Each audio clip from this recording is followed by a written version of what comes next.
이제 지금부터 다룰 6번째 출제 테마인 유량저량, 그리고 7번째 출제 테마인 변화, 마지막 8번째 출제 테마인 탄력성, 이 세 가지는 모두 앞에 우리 처음 했던 5번째 출제 테마 수요 공급의 연장선상에 있겠습니다. 자, 먼저 유량저량을 볼까요? 자, 유량저량은 왜 연장선상에 있냐면은 우리가 수요 공급의 개념에서 수요라는 건 뭐다? 일정 기간 동안 이렇게 스타트를 했죠. 그 기간이라는 개념이 바로 유량의 개념이기 때문에 그런 것이죠. 자, 그러면은 6번째 출제 테마 유량저량. 자, 이거는 이제 B급인데요. 그래도 종종 잘 나오죠. 자, 외적인 구별은 없겠고 내적인 구별만 하면 되겠습니다. 내적인 구별, 즉 유량저량의 예를 구별하는 것이죠. 이런 예가, 이런 사례가 과연 이 항목이 유량에 해당되는 항목인지 저량에 해당되는 항목인지 구별할 수 있는가? 이게 중요한 출제 포인트가 되겠습니다. 자, 개념적으로 보면은 유량은 기간이라는 게 포인트인데 반해서 우리 저량은 시점, 점의 개념이 되겠죠. 자, 대표적인 예로는 우리 수요 공급, 당연히 기간이라는 말이 들어갔으니까 당연히 뭡니까? 유량의 예다. 뭐 변수라고 할 수도 있겠죠. 유량 변수의 예다. 이렇게 볼 수 있어요. 저량이 우리 대표적인 것은 우리 재고량이 되겠죠. 자, 그런데 문제는 바로 유량에 보면은 저량의 변동분 이렇게 돼 있죠.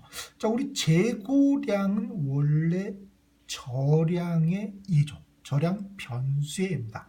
그런데 재고량의 변동분 뒤에다 변동 요 말을 이렇게 되면 어떻게 됩니까? 그것은 저량이 아니라 바로 유량의 이해가 된다는 것이죠. 왜냐하면 밑에 필기체로 떠고도 있지만은 변동이라서 뭐 일정 기간이 필요한 거죠. 그래서 기간이라는 개념이 결국 될 수밖에 없기 때문에 저량의 변동분들은 다 뭐다? 유량의 이해가 된다는 것입니다.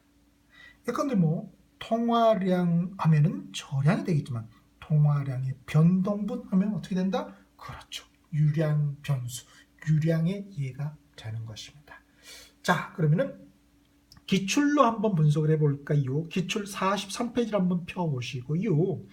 자, 유량, 저량 꽤 잘 나오고 있죠? 우리 12, 15, 18, 19, 20, 22, 24 이때 출제가 됐습니다. 그런데 말입니다. 최근에 출제가 되지 않았어요.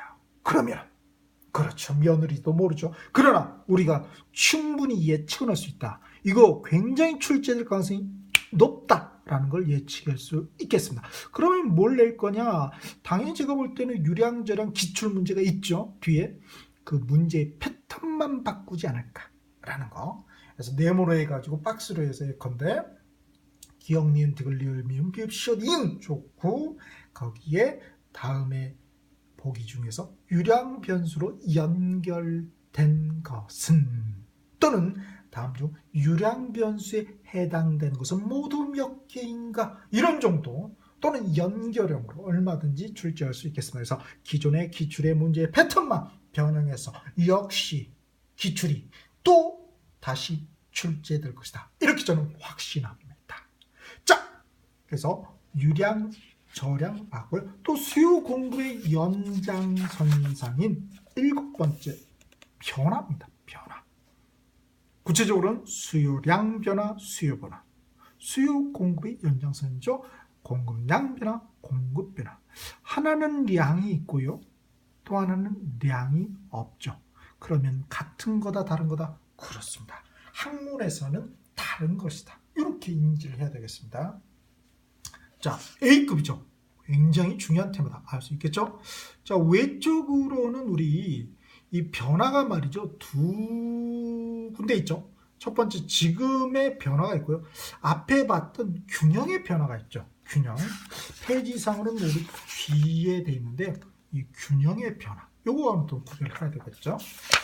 자, 그 다음에 우리 시험적으로 보면은 내적인 구별, 요게 포인트입니다. 그래서 수요량 변화하고 수요 변화, 또 공급량 변화하고 공급 변화, 요거를 과연 구별해낼 수 있겠는가?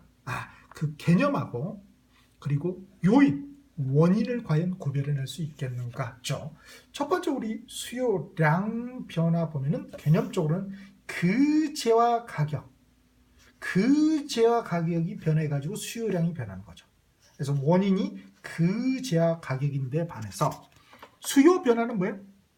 그 재화 가격 아닌 것, 그 외의 변화에 의해서 수요량이 변하는 것이죠. 그래서 결과는 수요량이 변한다는 건 똑같지만은 그 원인, 시발점이 차이가 있다는 것 구별해 내야 되겠죠. 자, 그림적으로 이해를 해보면은 우리 수요량 변화는 점의 이동인데 반해서 우리 수요 변화는 곡선 자체의 이동이다. 선의 이동이다. 이렇게 알 수 있겠죠. 자, 우리 시험에서 잘 나온 게 특히 이제 수요 변화니까 두 가지로 변하는 것은 증가, 감소. 이게 변화죠. 한마디로 하면은. 자, 그러면 우리 재화하고 해서 연결해서 이해할 수 있는 거. 대체재 가격이 상승하면 수요 변화 중에 수요 증가 요인, 원인이 되겠죠. 보완재가 반대로 하락했을 때 그 재화의 수요가 증가된다는 거. 그리고 그 재화 가격이 오를 가능성이 올라가면 역시 수요가 증가된다는 거. 재화 가격이 올랐습니까? 안 올랐어요? 안 올랐죠. 안 올랐죠. 그러니까 그 재화 가격이 변한 게 아닙니다. 오를 가능성이 변한 것 뿐이지. 그런 것들은 주의를 하셔야 되겠고요. 그리고 밑에 보면 수요 변화와만 관련된 원인이 있죠. 그래서 우리 매수자 또는 인구수, 가구수 이런 것들은 바로 뭐예요? 수요 변화와만 관련된 원인, 요인에 해당되겠다는 것입니다. 자, 상대적으로 우리 공급량 변화, 공급 변화가 있습니다. 역시 똑같죠? 그 재화 가격이냐, 그 외냐, 점이냐, 선이냐라는 거. 그리고 공급 증가는 대체적인 거꾸로죠. 하락했을 때 공급이 증가된다. 여기는 뭐예요? 상승했을 때 비례 관계죠. 그 비례 관계, 같은 방향 관계라는 거죠. 이거는 반대죠. 그러니까 반비례 관계라고 할 수 있습니다. 보완제가 오히려 비례 관계라고 할 수 있고요. 역시 그 재화 가격이 내릴 가능성이 올라가면 공급은 그렇죠. 하락 기대감 있죠. 자, 그런 것들 우리 비교해 낼 수 있어야 되겠습니다. 자, 그 다음에 우리 밑에 보면은 공급 변화와만 관련된 또 원인이 있죠. 그래서 공급 결정 요인에만 해당되는 게 뭐냐? 요 세 가지는 암기를 해야 되겠죠. 매도자 수, 그리고 추가해서, 그러니까 매도자 수, 매수자 수는 각각 매수니까 수요 변화 요인에만 해당되는 것이고, 매도니까 공급 변화 요인에만 해당되는 것인데, 추가적으로 생산 요소에 생산 기술의 진보, 요거가 추가된다는 거, 요거는 구별을 해낼 수 있어야 되겠습니다. 자, 그럼 변화 기출을 통해서 한번 분석해 보겠습니다. 기출 43페이지 한번 펴보시고요. 변화 굉장히 많이 출제됐습니다. 11회 때부터 해서 13, 14, 16, 17, 18, 19, 20, 21, 24, 25, 26, 28, 29. 더더군다나 보면 16회 때 2문제나 출제됐고요. 18회, 19회 때는 무려 이 변화만 가지고 3문제를 출제하셨어요. 그러면은 역시 당연히 우리 30회 때도 꼭 출제될 거로 전 예상을 해보는데요. 그럼 뭐가 출제될 거냐? 대부분 우리 수험생들은 이 수요 쪽에는 많이 친숙해져 있습니다. 그러나 이 공급 쪽에는 좀 공부를 하지 않죠.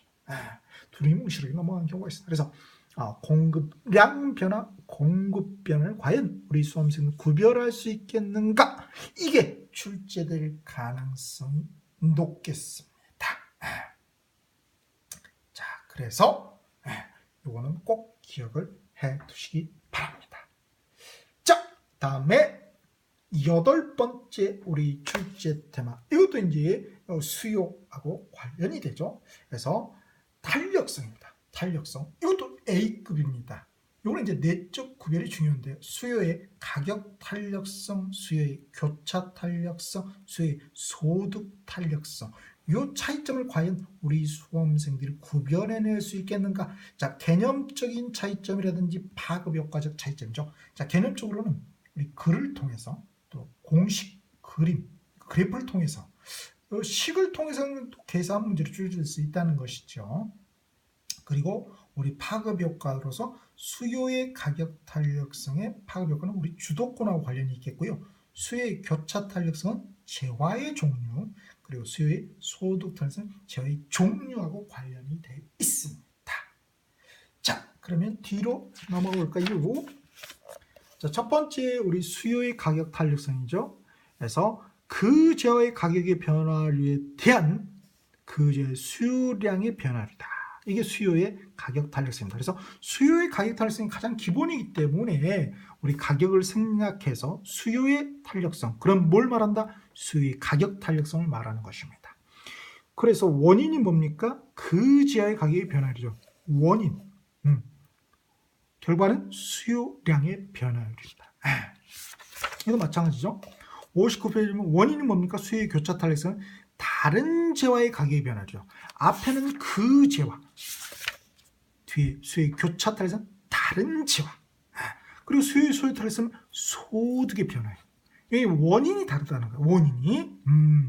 자, 그렇게. 그래서 공식적으로 우리가 이해를 해야 되겠고요. 자, 수요의 가격 탄력성의 파급 효과는 뭐다? 바로 주도권입니다. 주도권.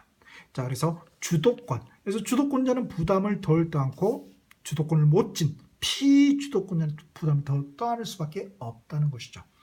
자, 그 대표적으로도 연관된 게 공급자 또는 임대인의 합리적 행동하고도 연관이 됩니다. 그래서 2가 1보다 크면 탄력적인데요. 그런 경우에 수요의 탄력성, 그러면 수요의 가격 탄력성을 말하죠. 수요의 탄력성이 탄력적이라는 것은 누가 칼자루를 쥐고 있습니까? 그렇죠. 앞에 수요자가 칼자루를 쥐고 있죠. 그래서 공급자 입장에서는 어떻게 됩니까? 자기가 칼자루를 안 쥐었잖아요. 공급자는 수요자가 쥐었잖아요. 그런데 가격을 인상해. 그럼 뭐 죽는 거죠. 즉, 총 수입은 감소를 하게 됩니다. 반대로 1보다 탄력성이 작으면 비탄력적. 그때는 이제 반대의 파급 효과가 나오겠죠.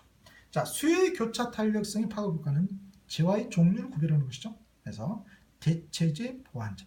이가 수요의 교차 탄력성이 0보다 크면은 대체재고 그 재화는 0보다 작으면 보완재다라는 걸 알 수 있기. 그 수요의 소득 탄력성은 바로 정상대냐 열등. 기본적으로 이가 0보다 크면 정상대. 같은 말로 우등재가 되겠죠.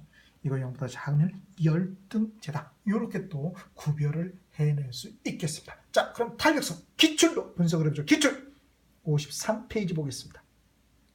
53페이지. 뭐 이 탄력성도 어마어마하게 출제해야 되죠.